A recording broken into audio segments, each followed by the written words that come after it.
Bengaleiros verdes e simpatizantes, como vocês estão? Estamos aqui em mais um episódio do Bengala Verde no Ar e hoje nós estamos com a presença ilustríssima da minha grande amiga médica oftalmologista, doutora em oftalmologista pela Escola Paulista de Medicina, Mariana Valim Salles. Dá um oi pro pessoal, Mari.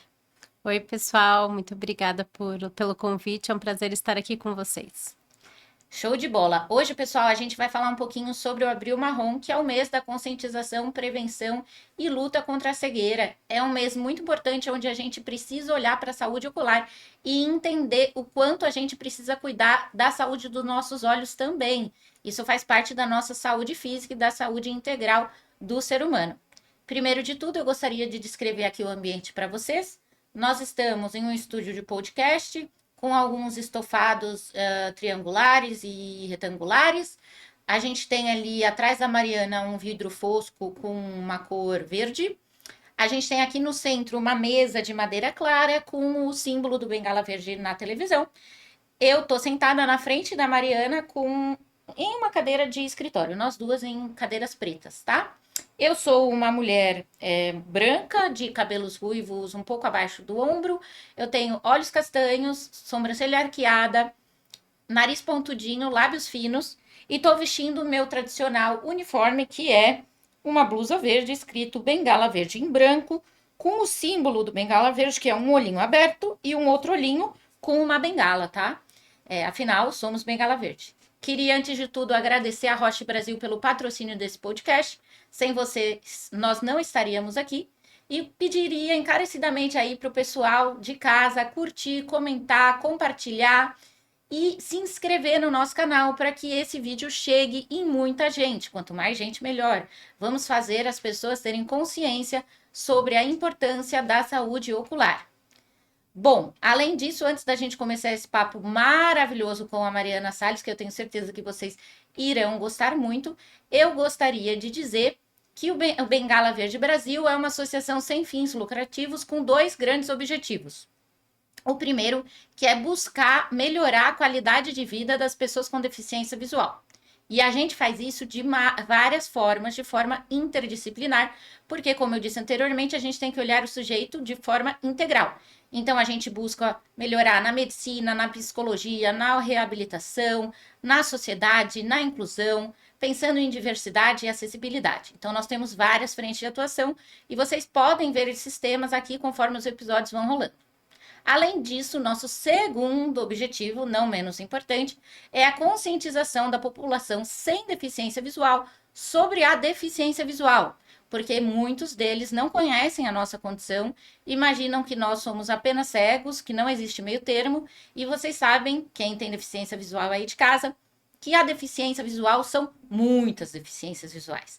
Então, vamos conversar um pouquinho sobre isso, vamos olhar para o cuidado médico que a gente tem que ter em relação à deficiência visual e vamos trazer esse papo para o máximo de pessoas possível, porque as pessoas não têm o costume aqui no Brasil de ir ao oftalmologista com regularidade, o que é extremamente importante. Bom, para começar esse papo com a Mariana hoje, eu vou primeiro fazer a pergunta básica do que é o Abril Marrom e por que ele é importante. Bem, pessoal, vou me apresentar primeiramente. Eu sou uma mulher baixa, branca, de cabelos negros, começando a ficar grisalhos. Estou com uma camisa bege, de manga curta, e tenho sobrancelhas arqueadas escuras e estou com um batom claro. Bem, o Abril Marrom é uma campanha, né, de conscientização sobre as deficiências visuais e a importância do cuidado com os olhos, a visão, com essa função do enxergar, né? Ele foi criado justamente para poder conscientizar a população da importância de visitar o oftalmologista com uma periodicidade para que tenha sempre a saúde dos olhos preservada. Maravilha! E por que a saúde ocular é importante, Mari? A saúde ocular, ela está relacionada com o bem-estar global. Por ser um dos nossos sentidos que está relacionado à comunicação, o seu bom funcionamento faz parte do seu desenvolvimento e comportamento individual e social. Saber que você está enxergando bem, compreender como que a sua visão funciona é muito importante, porque isso interfere, principalmente hoje em dia, na qualidade do seu trabalho, da sua vida laboral, dos seus estudos, das propostas que você tem diante dos diversos meios tecnológicos que hoje em dia estamos, né, submetidos nos nossos ambientes. Então, cuidar da saúde ocular é um bem-estar individual para o seu dia a dia.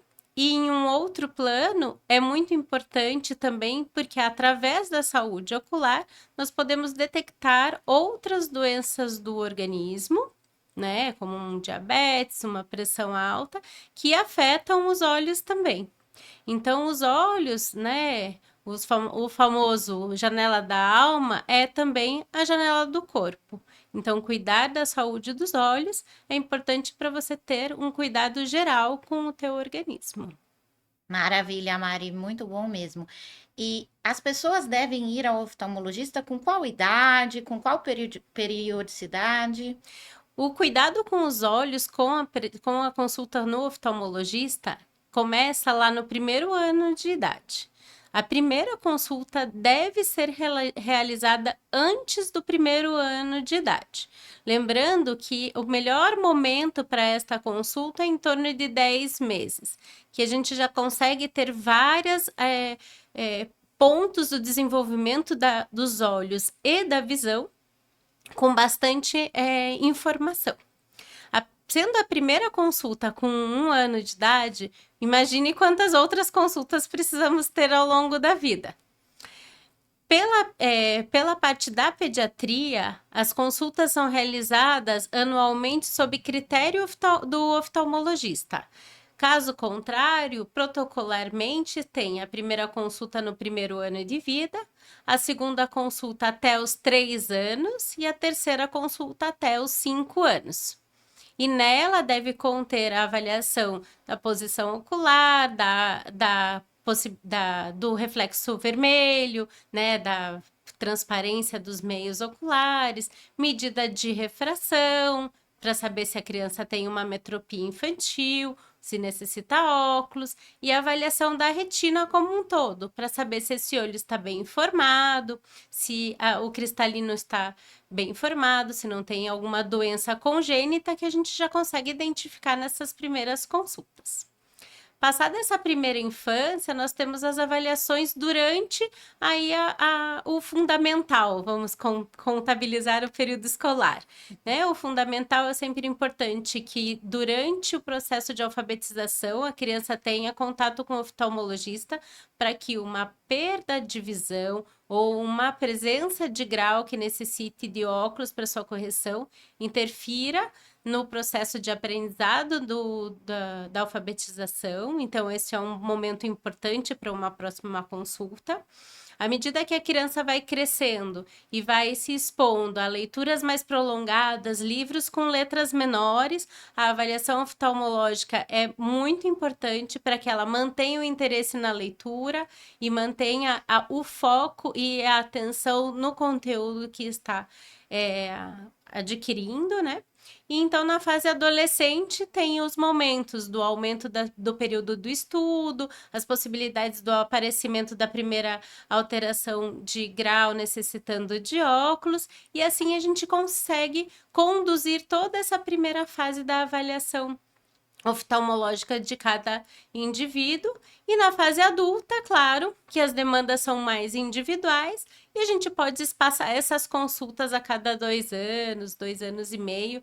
E lembrando que após os 40 anos, então a gente inicia um novo protocolo, que é a importância da medida da pressão ocular anualmente pelo aumento da incidência do glaucoma.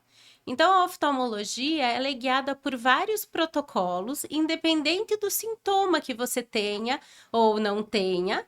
Todos esses momentos que são importantes na avaliação, eles têm um porquê e a gente sabe o que está buscando. né, na saúde comunitária, populacional.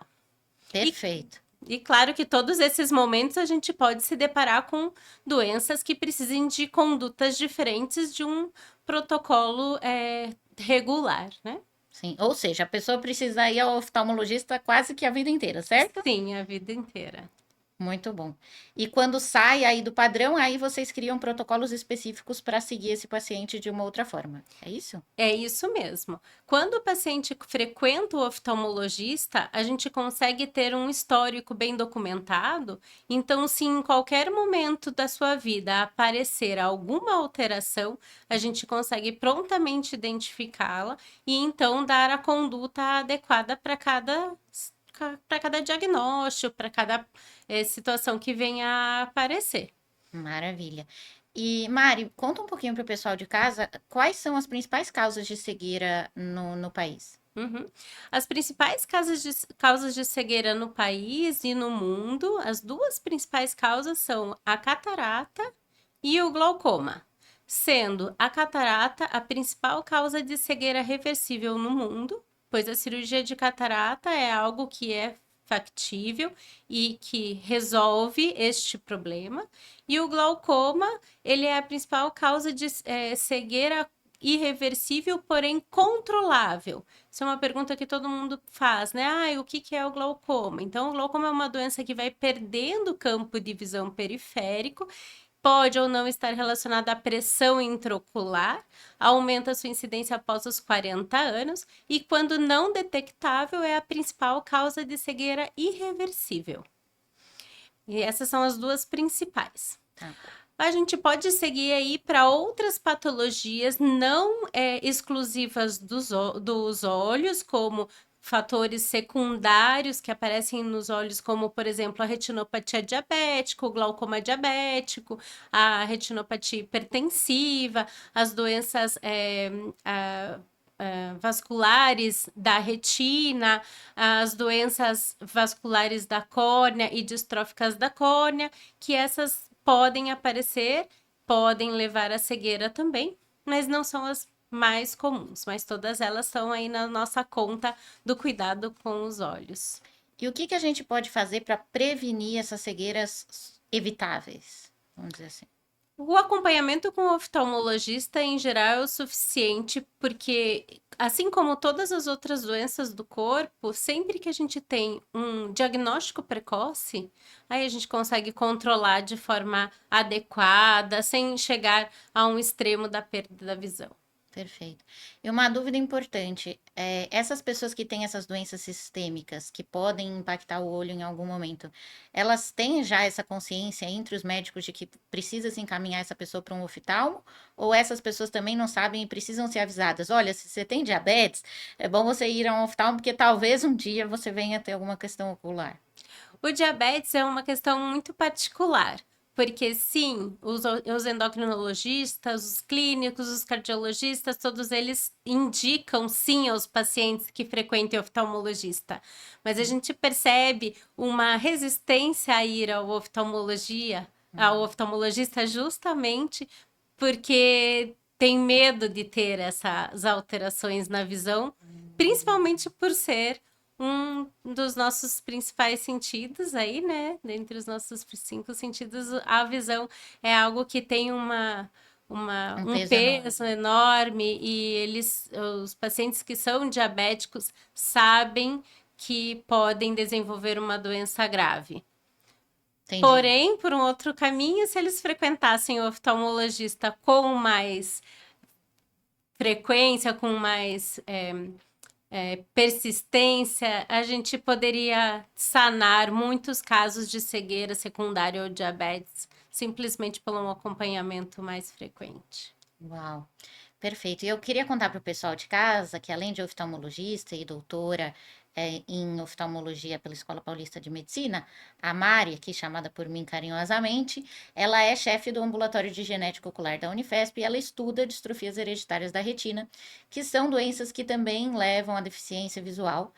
Não são doenças comuns, como as que a gente estava falando aqui anteriormente, mas são doenças que a gente vê aqui dentro da comunidade de pessoas com deficiência visual com certa frequência e são muitas vezes doenças que aparecem ali na infância, né? Então, cegueira na infância a gente vê muito não só por essa causa, mas muitas vezes por as distrofias hereditárias da retina.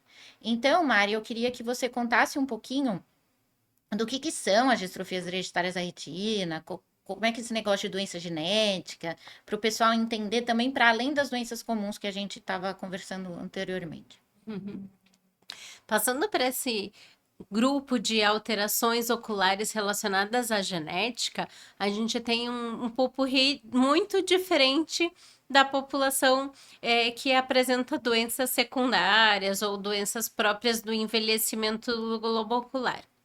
As doenças genéticas, elas são causadas por uma alteração no código genético deste indivíduo, e isso leva a um mau funcionamento da retina ou de alguma das células dali da retina. E essas alterações genéticas podem causar alterações na função visual de formas muito diferentes. Né? A gente tem as alterações genéticas que alteram a capacidade da percepção de cores. A gente tem alterações genéticas que alteram a capacidade da percepção do claro e do escuro.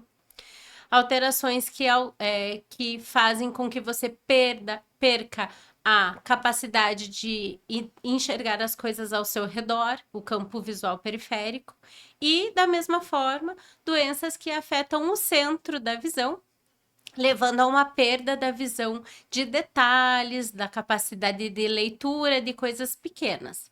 Então, as doenças genéticas oculares, né, que também podem afetar malformações globais do globo ocular, malformação do cristalino, que é a parte do olho onde apresenta a catarata, malformação da córnea, que é a primeira parte ali externa do olho, a tampinha do olho. Então, as doenças genéticas podem afetar o globo ocular de forma estrutural e funcional. E elas vão desenvolver ou acarretar diversos tipos de alterações na função visual. Maravilha. E para essas doenças genéticas, Mari, existe cura ou tratamento? Atualmente, pensando nas doenças da retina, a gente tem uma doença que já tem um tratamento protocolado né, ativo na prática médica, que é o tratamento de terapia gênica para uma doença específica chamada amaurose congênita de Leber e ainda mais específica causada pelo gene RPS65. Essa é a única terapia gênica que a gente tem disponível no mercado para um tratamento de uma doença genética da retina. Mas existem outras doenças genéticas do corpo que afetam o olho e que podem sim receber tratamento, como doenças metabólicas de depósito, que vão alterar aí o cristalino e a córnea, e que tem também tratamento, né? E que já é disponível. Maravilha. E como é que a gente faz o diagnóstico dessas doenças que são genéticas?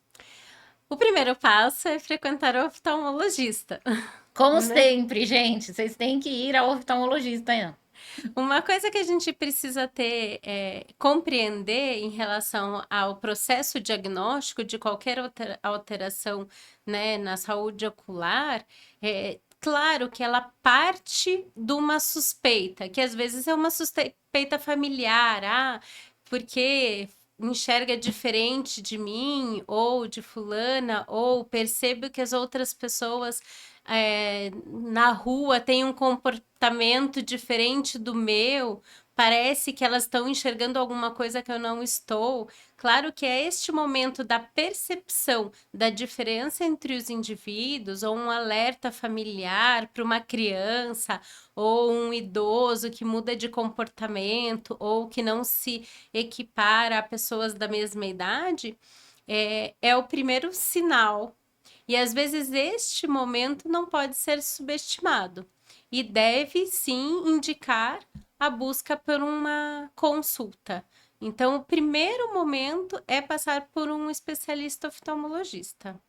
Lembrando que dentro da oftalmologia, nós temos diversas áreas, diversos setores.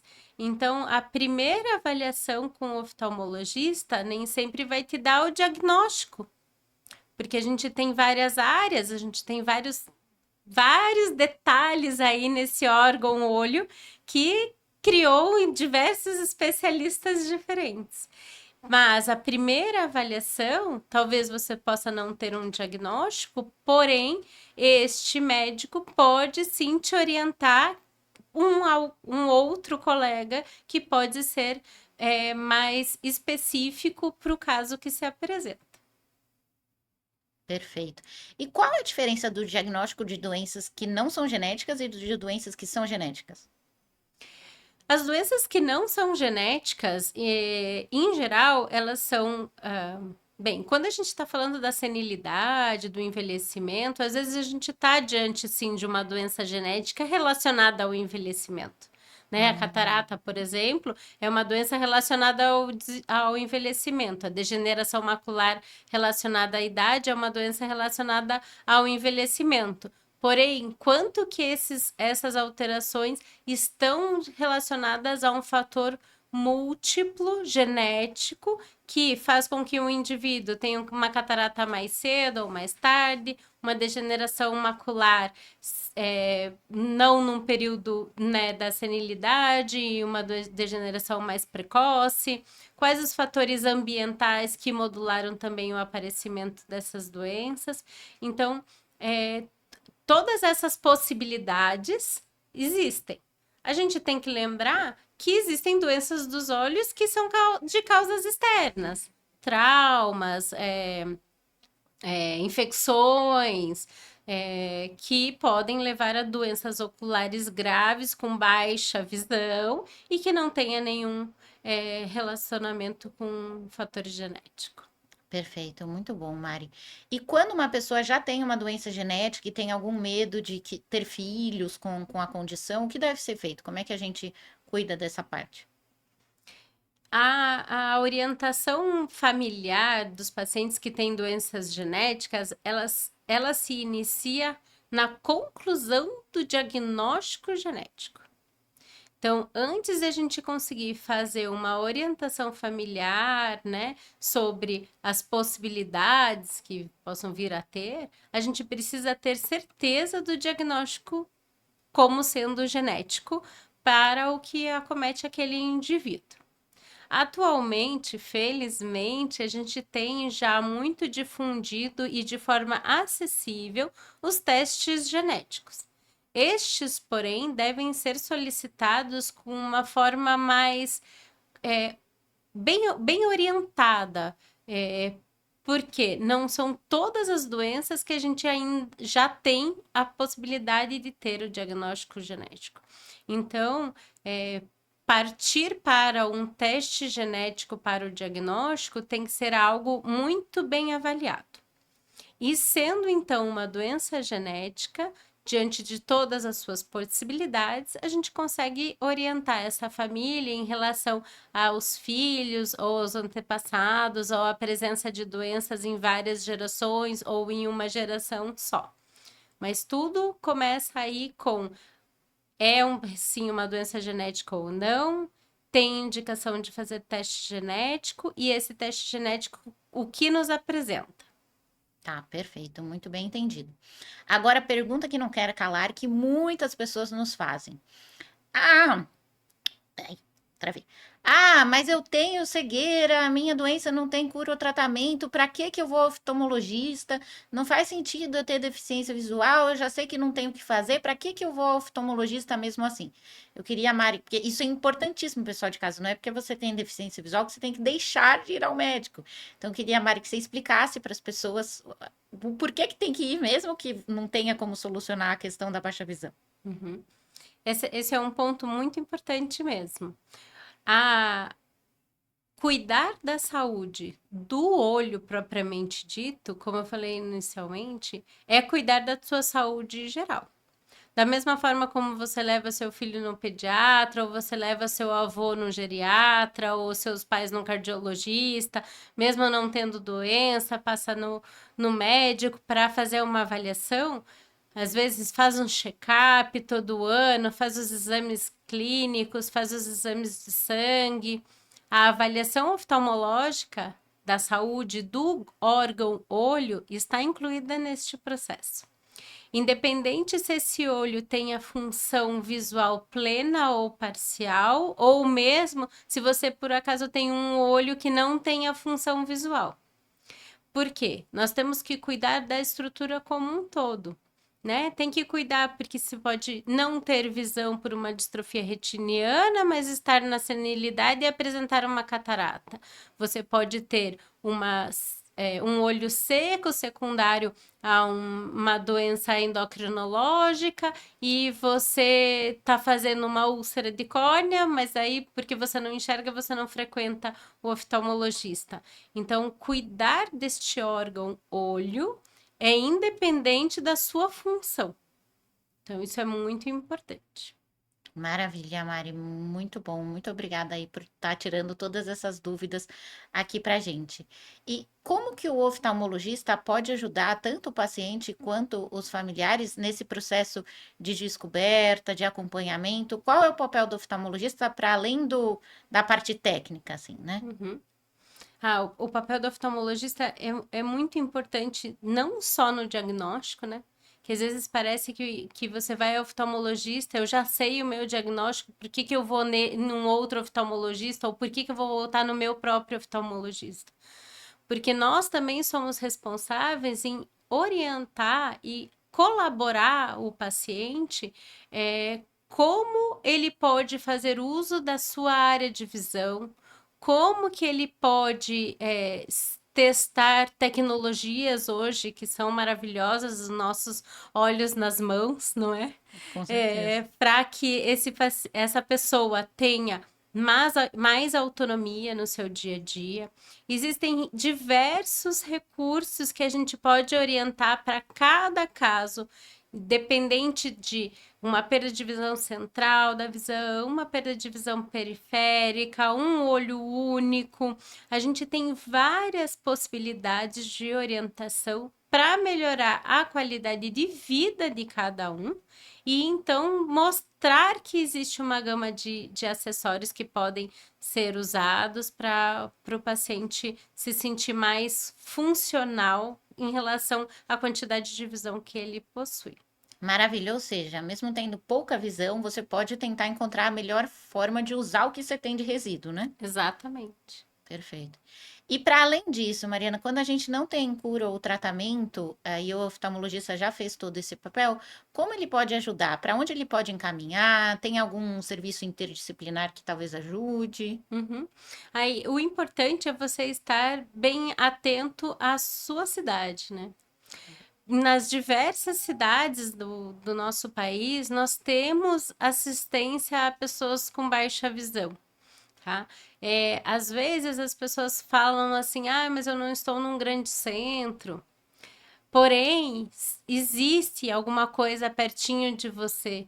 Porque as doenças oculares, oftalmológicas e a baixa visão é sim um processo de cuidado da saúde comunitária há muitos anos.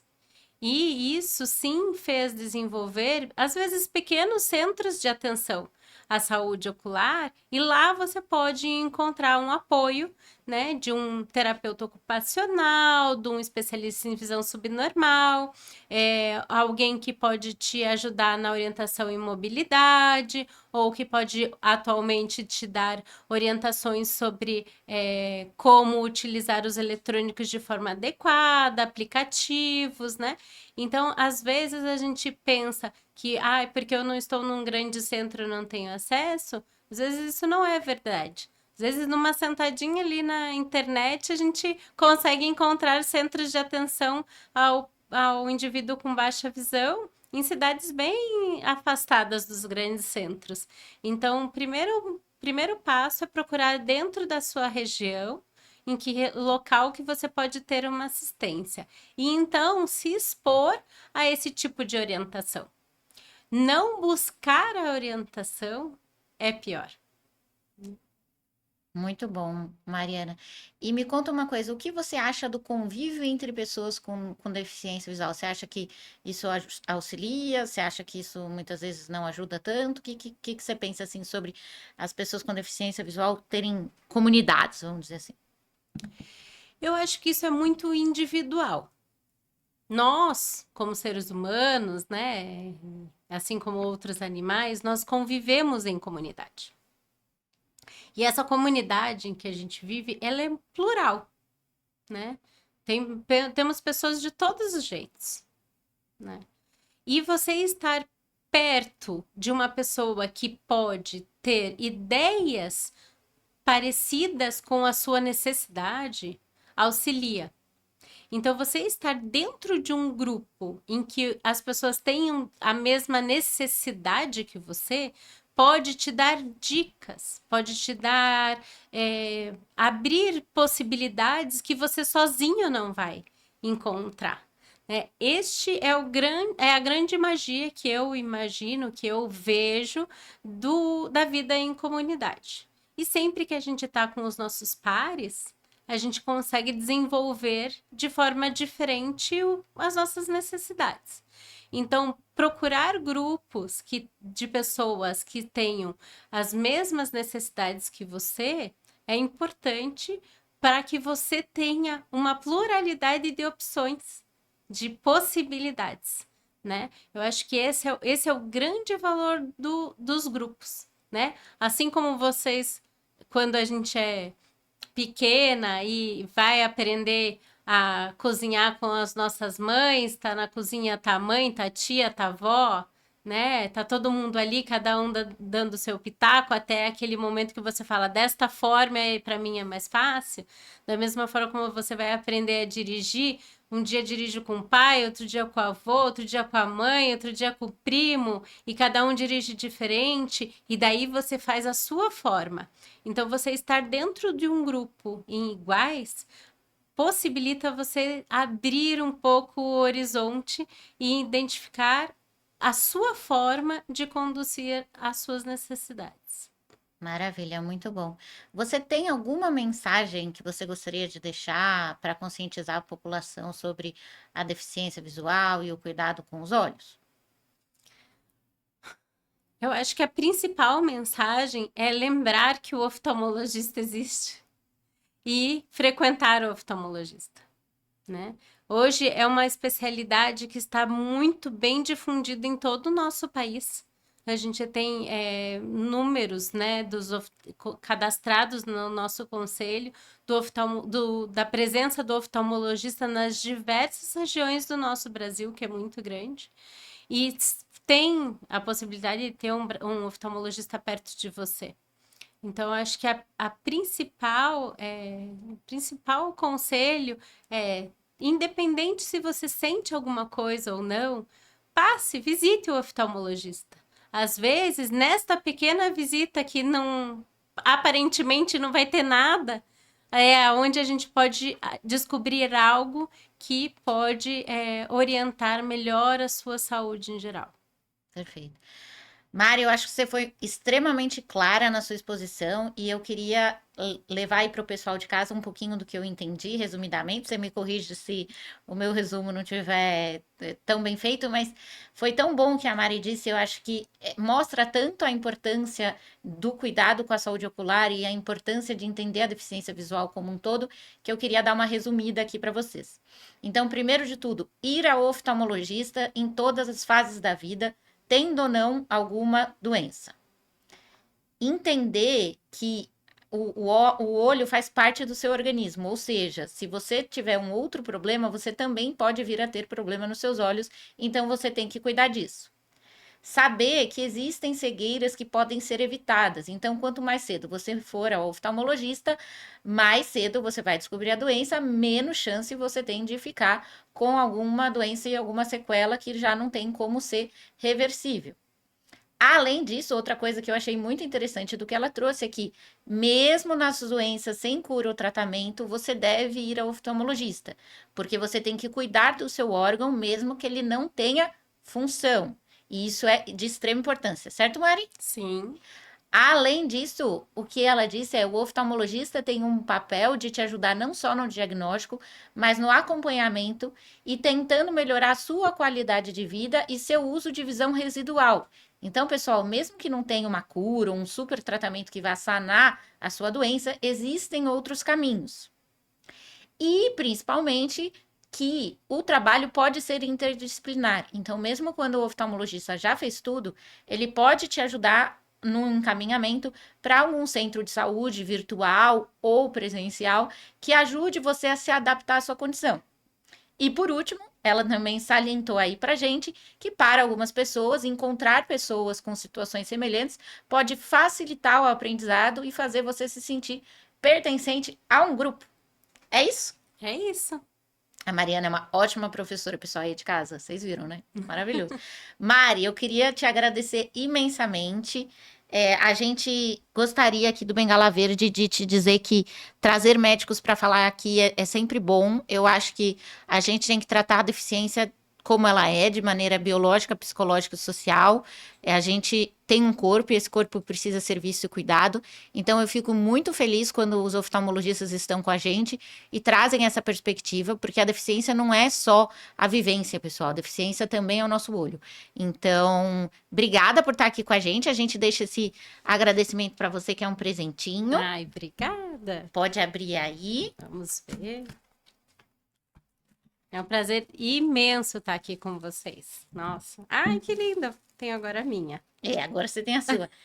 Para quem não tá vendo aí em casa, pessoal, a gente deu uma garrafinha, é tipo um copinho térmico para a Mari, que tá escrito Bengala Verde em cinza, assim, e ele é Isso. branco. É isso, né? Aham. E ele tem uma tampa e ele é térmico, então você pode pôr café, pode pôr alguma Adoro. bebida gelada. Pronto. Adoro muito. Obrigada. A gente também gostaria de salientar que a Mariana, ela é, para além de uma ótima profissional tecnicamente, como vocês puderam perceber, ela é também uma pessoa que sempre ajuda aqui a população e as pessoas de grupos de pacientes, sempre tenta trazer informação de maneira leve e clara para a gente e sempre tenta fazer a gente entender o mundo dos médicos numa fala mais para leigos, né? Para quem não entende tanto sobre. Então a gente realmente agradece. Mari, você quer dar alguma palavrinha final? Eu acho que o importante é a gente lembrar que o Abril Marrom está aqui para conscientizar sobre a saúde ocular e estender esse cuidado para todo o ano, né? E lembrar que a gente pode estar sempre nos cuidando nas diversas áreas. Show de bola.